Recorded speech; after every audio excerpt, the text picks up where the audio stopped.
Welcome to episode 17 of the Shaffer Creative Podcast.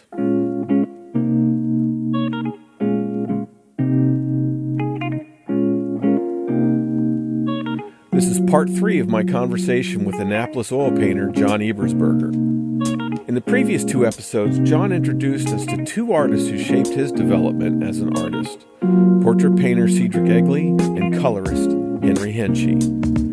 In this episode, John pulls these influences together and explains how they shaped his growth as an artist. How does this bring it back to you? Oh, well, at that time I went, it was kind of like, to me, it was kind of like he was passing along the torch to the room full of people that he was speaking to at Maryland Hall. And there were a lot of people there in that room, excuse me, that were students of Cedric. And we were just getting going, in our quote unquote careers or our sense of professionalism. And in a couple years after that, I started showing a gallery, downtown. And I remember Lee Boynton. He was kind of taking the lessons of the Impressionists and what he had learned from Henry and using it. And he was more of an illustrator drawing watercolors, but that knowledge was used into what he was doing. So I think we viewed it all as like, Hensche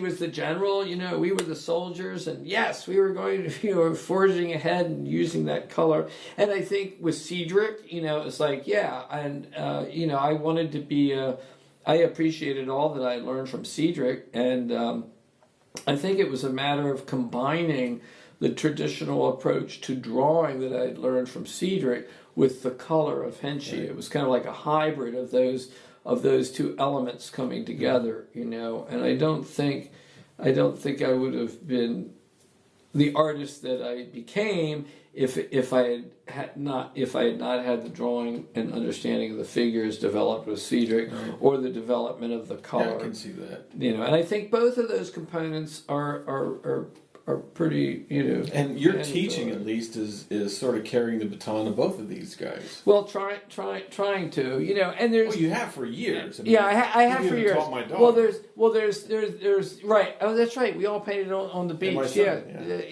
I forgot about that. But it's because we have the Cape School here in Annapolis. We do. Well, John Ebersberger used to say, "Annapolis is the art center of the universe," And at the time, it felt like it because we didn't have the internet. We didn't know that there were other art centers of the universe, because there was little pockets of there were little pockets of realism, being taught because even here, Annapolis was trying so hard to be Baltimore, and Baltimore was trying so hard to be New York City. Because they thought, all the cool people live in Baltimore, so we got to be like them. I remember the powers that be the powers that be at Maryland Hall. I remember them. They were always citing School 33 or whatever, some hip school in Baltimore or whatever, And you know how it is. Everybody wants to be somebody else, or they view, those are the cool guys over there, But there was this little nucleus of we jokingly referred to ourselves as Henscheites, because we were Hensche students, and but anyway, but the interesting thing is that each era has its own little pockets of interested people. So there were like little golden eras of like at Maryland Hall where there'd be like really a gifted collection of students, studying with Cedric, and a lot of those guys are. Were pretty well-known portrait artists, now, or, students that I've had are now showing in the galleries downtown or whatever. I guess that's how the history of art works, right? Yeah. One guy teaches it to someone else, and then that person teaches it. But usually with the visual arts, I think it's like we were talking about Fred Fixler or Frank Riley. It's somebody who studied with somebody, and that person learned it from this person, and that's usually how it works. It's not because you went to the Maryland frickin' Institute. Right. If it is because you went to the Maryland Institute, it's because there was a guy at the Maryland Institute who studied with somebody. But the trouble with art schools is they give degrees, so then you have this self kind of referential, this self-perpetuating system of people that just teach to get degrees, and then they learn to do the art art Right. speak, and then they, you know, and so you don't really get a good art that's education not where you necessarily. learn. That's not where you learn how to paint. You learn how to paint by studying with a painter that's a fairly capable professional painter, and they are more likely to be earning a living painting.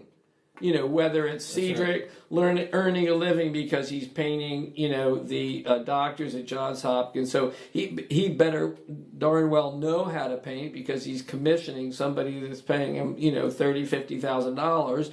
They're, you know, they want a, you know, you've got to know how to do it, you know. For sure. And I remember saying, because when I was at art school, it was all about self-expression, and oh, you don't want to destroy your self-expression, you know. And I remember Cedric saying, yeah, but all right, maybe you take a little bit away from it, but at least you can do something.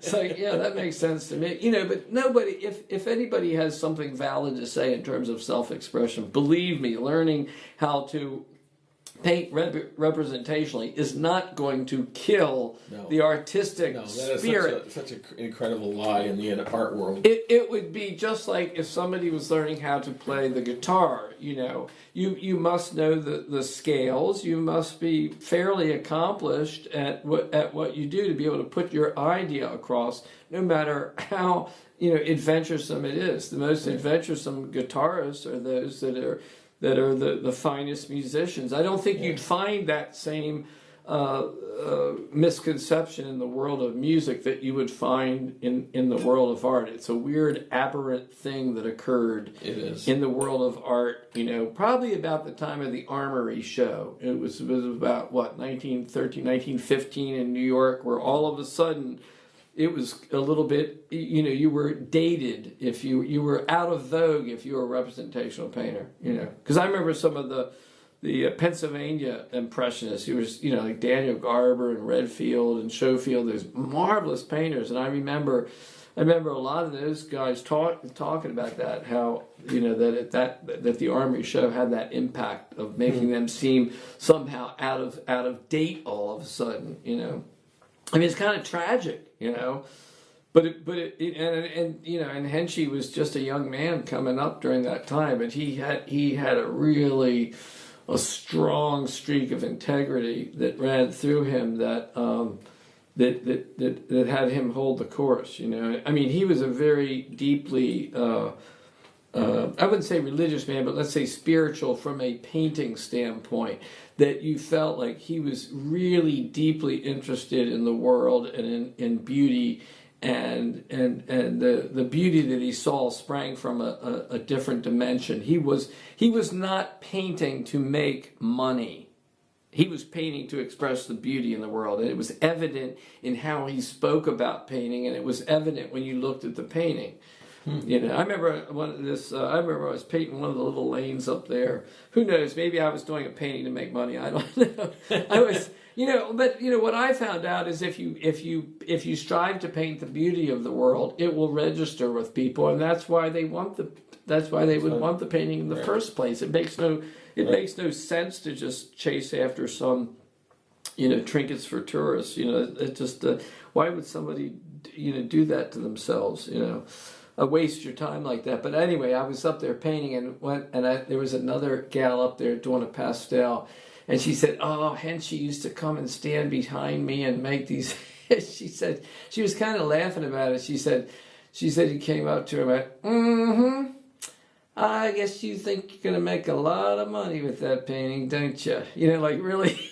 You know, really kind of nailed it, you know, like, womp, womp, womp, womp, you know, but anyway, but that, precisely that aspect of integrity is what captivated me to him, you know. I remember hearing, you know, he would sit there, he would critique your painting, but he would often talk about, you know, the history of painting, you know, and things like that. And I remember the first year I studied with him, I remember thinking, wow, this guy's the real deal. I remember that phrase in my head, wow, this guy's the real, whatever the real deal was, this was it.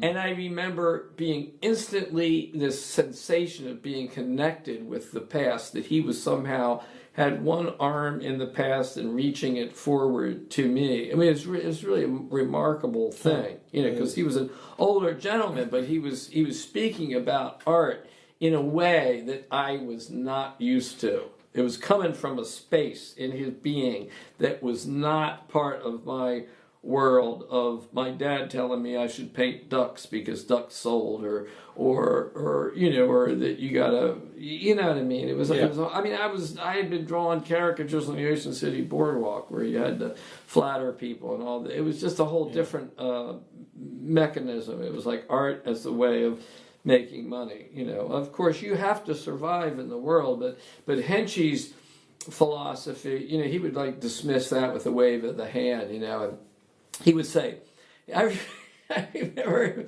pulling me aside because I would go, "Oh, Mr. Hensche, I want to study with you." Well, everybody called him Henry, actually. So even though he was an older guy, people didn't call him Mr. Hensche. They would always call him Henry. It was a very familiar kind of thing. But I'd go, "Henry, I'd love to come study with you, for like the whole summer. But I've got this character. I've got this job. I'm drawing characters." And he says, "Look," he says, "if you see a pretty girl walk by, you want her, don't you?" And he says, "Well, if you do a beautiful painting, you will have no problem selling it. You got to learn to paint the most beautiful paintings you can." So that I remember that it was a lesson that stuck in my head. Yeah. I thought, well, that's interesting. Well, that's worth a try. And about this time, I was reading a lot of Buckminster Fuller's. I read this Buckminster Fuller book called Critical Path, and it really had an impact on me. And I started writing him letters. He's the guy that invented the geodesic dome. Epcot Center. Okay. That big dome. Yeah, right. Buckminster Fuller was an architect, and he was the designer of that geodesic dome at Epcot Center. That was the world of tomorrow. And but so I started writing him more or less fan letters, But I remember him saying in one of his letters to me, he basically at the end told me, he didn't say don't write him anymore, but I was like I guess I was looking for guidance in the world. Like I wanted to achieve something great. Like what should I do? And I remember this one letter he said, "Look," he said, "you look for something in the world that isn't being done, and do it, and the world will support you in that endeavor." He says, "I've been doing that for I don't know how 80 plus years or whatever, however long he'd been alive." And he says, "I've been doing that, and I call it living on the evolutionary frontier, And so I went, oh, wow, that's So at the time, in my naive little mind, I went, I know, okay, look for something that nobody else is doing. I went, okay, most painters are painting ugly things. I will paint beautiful things, And that was my naive position, And I did.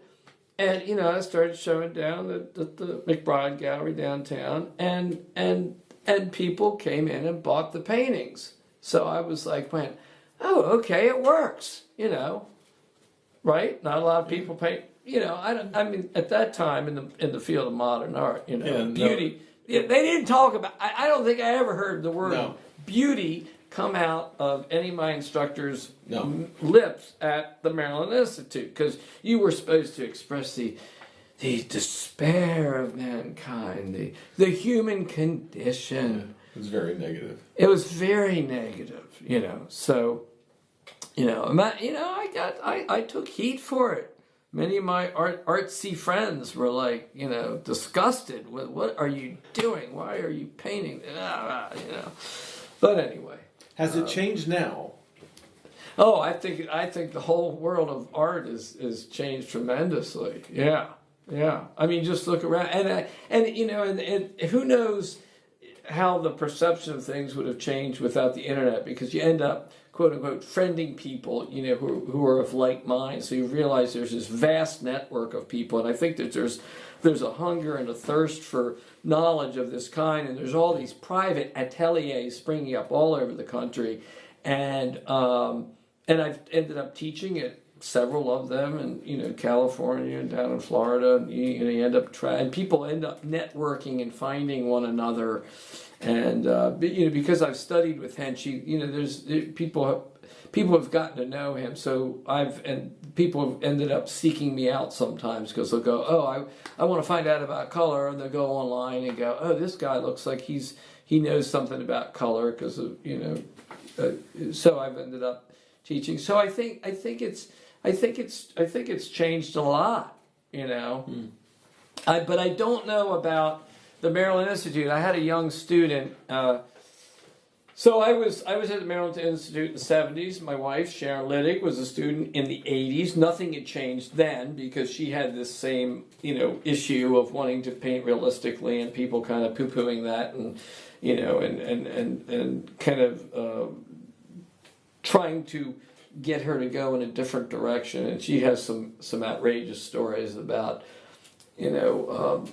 this guy coming in, this guest critic coming in and going, these paintings tell me nothing about you. She had these, the painting upstairs I showed you of the Sharon had painted of the fishbowl. It's kind of interesting color juxtaposition of it. And even shapes and alignments. Yeah, very nice painting. And the guy was like, he says, they tell me nothing about you. I want something to express your inner being and all this. And she said the next was the next up in the critique was this gal who the night before had constructed this huge paper mache vagina on the floor, and the guest critic said, this is marvelous. This is, he was just extolling all these virtues on this, this piece that was like, Sharon was like, what the heck, because she knew the gal had just kind of constructed this thing that was just caused to, create some turbulence and, whatever. So anyway, so my point is that in the 1980s, you still had this absurdism that kind of, was holding reign at the Maryland Institute. Then flash forward to when I was I still do teach over at Maryland Hall, and I had this young this young student named Rick Casale, who is now a great sculptor and painter in his own right. And but he went to the Maryland Institute because, of course, his parents wanted him to get a degree. And he was in this class, and the instructor had somebody trim his beard. And he said, Rick, come over here. I want you to gather up all the clippings, take them home, and I want you to take it home and create something. He asked him to create something out of his shaved beard follicles. Oh, gross! Yeah, same thing. And he had done a fairly nice figure drawing in the class one day, and the guy wanted him to cut it up into pieces and to reassemble it, and just do this absurd stuff. He finally just had enough. He said, "That's it. I'm out of here." He left after 2 years. Wow. And he moved into Cedric Egley's loft, and he became kind of like his apprentice for a few years, and now he has his own studio in Galesville where he teaches. He's really become a sculptor, more than anything. But anyway, so I'm giving you an instance of things have changed, but maybe not in the quote unquote art schools. The grand tragedy of art school is how much money it costs. So I think that's kind of tragic. Now I don't know, if you're talking about the quote unquote hard sciences of, I don't know about the illustration departments, if there's still, or everybody's, what do they call it, photo dig now. Everybody's into the digital graph, everything takes place in the virtual world. This is a world I don't know about. However, if you're doing something in a digital format, you still have to understand proportions, you still have to understand design, you still have to understand forms and space, color, harmony. All those principles, they don't leave you, right? You've still got to do them. You've still got to understand, an image. You're still dealing with an image. There's a great book by, who's the guy the lead animator of Roger Rabbit? Richard Williams, and he wrote this beautiful book called The Animator Survival Kit. A great book. There's an incredible intro to that where he talks about being unable to find trained animators. You familiar with that? Yes. Oh yeah. Where he goes and he really lights into art schools, and he just, and I remember I read that in my class to when Rick Caselli was getting ready to go to art school. I said, "Listen to this, Rick. Let me read you this." That's my experience. That's what this is for you too as an animator. No, this is I try to find animators for my projects, and it's very hard to find them. And because you can't find the draftsmanship, the capability. They're even the acting. When they come in out of 3D, when they're doing 3D animation, they don't come out understanding the acting and the sense of timing. They don't have a sense of balance. They don't know how to put weight on a character, shifting weight here and there. And you've got to like train them from the ground up. Trained. In a sense. They all have to be trained. You have to give them drawing lessons. There's one school in Montreal that's actually doing a good job. It's the Cégep View Montreal. And I have high school kids come into my figure drawing class. I teach a figure drawing class one night a week, and they invariably come into the class to acquire drawings for a portfolio. So their mind is like, I'm just making drawings for a portfolio, rather than if they only knew, they should really be paying. This. I said, I turned to him. I said, "You're not going to learn this in our school. You pay attention to this. This is really important. But most of them do want to get involved in animation. They love it, And I said, man, you got to go. Now you're saying Montreal. I usually think, California, right? Yeah. Or you got to. This one gal told me that is it Cal Arts that trains many of the animators. Yeah. Cal Arts, and she said, oh man, I don't have a chance to get in Cal Arts. She said most of the entry level students are older, that they kind of learn something about drawing because it's also very expensive. To get in there, it's really tragic because and Sharon, my wife Sharon Living is a high school art teacher, and she sees many kids that want to go to art school. Who doesn't want to be an artist? The romantic imagery of being an artist. But what happens? 99 out of 100 is that then after a graduation they're working in the bar downtown to earn money to pay back their tuition. Yeah. It's sad. That's a sad, tragic state. So, and to wind back to your question, has it changed? There's little pockets. I think there's a far vaster interest in it, but maybe fewer training opportunities, certainly within still the art school. I think it has something to do with the structure of art school in that it trains people to have a degree. Who cares, Right. If you're, being an artist is more like being a tradesman, right? Like the it used to be the Guild of Artisans, versus, right? An artist used to kind of be more like a trade, and I think we need to bring back maybe a little more of that understanding. Especially since a lot of the professors and those teaching are not tradesmen. You don't get the tradesmen in the art schools usually. That's the problem. They have been trained to be professional teachers that train other teachers to speak the magic language of art school speak. Yeah. It's a self-referential system, and it's a damn shame, But so where do kids go today? What should they be looking for if they're going to go into art or painting or want to do? I think they should find a very capable painter or a draftsman that they admire and study with them. I don't see any other way around that. Anytime I go to travel around to these different, like I say, there's these little community situations like ateliers or art groups that will hire me to come because they want a dose of color. I think the sad thing is that it takes some persistence and some years of study, and there's been golden periods at Maryland Hall where I've had the fortune to have had like some younger people that have studied with me over a length of time that they can make it their own. Mm-hmm. Like Abigail McBride, who so she went to a lot of youngsters, they go to school and then come back after they didn't learn anything. Then they got their degree or whatever, and then they come back and learn and study. So Sharon, who teaches at the public schools, often will say, "Hey, go to the community college, and then study with John, study with Cedric. You got to find somebody that I used to say a long time. I said study with an old man or study with somebody who studied with an old man, because they're the only ones that reach back to a time of greater understanding in the visual arts. Right. It has to be that you have to. Anything I've learned to value from the visual arts has always been from somebody that can point to a lineage that will take you right back to the French Academy at the turn of the century.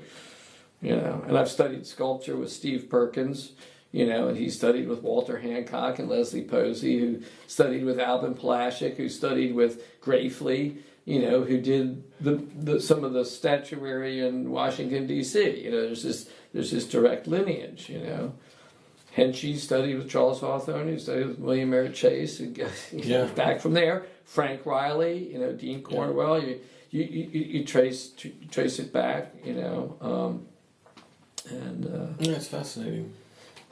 So there you have it. I think it's time for dinner. What's it? Yeah, I was going to say. Do you think? What time is it? Look, we've been in this bubble. They probably left. They've probably gone. They probably left up there. Yeah, there you go. Okay. Well, John, I appreciate your time. This was fantastic. Why? Thank you very much, John. No, it's been... Next week, as promised, Disney animation legend Mike Surrey is on deck. And looking ahead, I recently had the privilege of talking with maritime oil painter John Stobart. John studied at the Royal Academy of Art in London and has made a profitable career of painting the wharfside scene in the era of horse-drawn carriages. And he has some fascinating tales to tell. Thank you for joining us on this edition of the Shaffer Creative Podcast. You'll find the show notes and more information about Shaffer Creative at shaffercreative.studio. Music is by Lee Rosevere.